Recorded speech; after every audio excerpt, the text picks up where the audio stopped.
Guys, ano pwedeng gawin sa empty mineral water bottles? Siyempre, i-recycle. Gagawa tayo ng looping water bottle fountain. Tatlong water bottle. Yung una, pahigain natin, butas dito. Dalawang butas. Okay?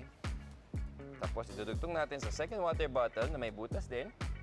And then the third water bottle, nilagay natin sa taas. Okay.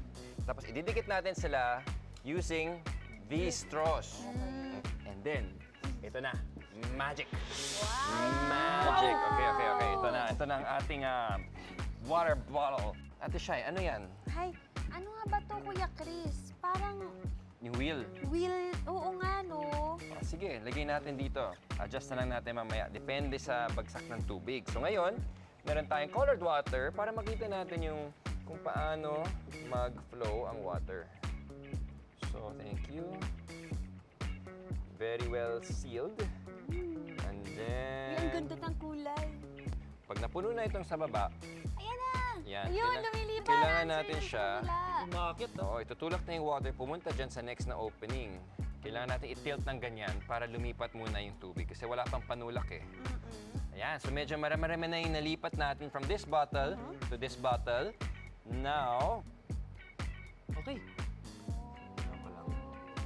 Ayun! so may looping fountain toy na tayo. Ano masasabi nyo? I believe!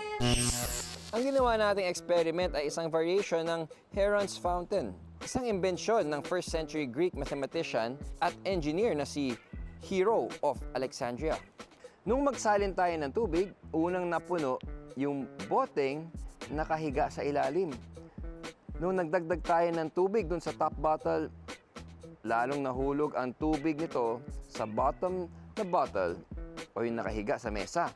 Kanina hangin lang ang laman nito pero ngayon nagkaroon na ito ng tubig. Kaya naman, na-displace o natulak ang hangin mula dun sa bottom na bottle papunta dun sa nakatayong bote. Lalakas ang air pressure doon, kaya matutulak naman ang tubig sa bote sa ibabaw, dun sa top. Dahilan para bumaba ulit ang tubig dun sa bottom bottle. At mauulit ang cycle. Nakakatuwang panoorin ang ganitong water loop, pero katagalan ay titigilin ito kasi hindi ito non-stop or perpetual motion machine. Imposible yon dahil hindi sumusunod sa laws of physics.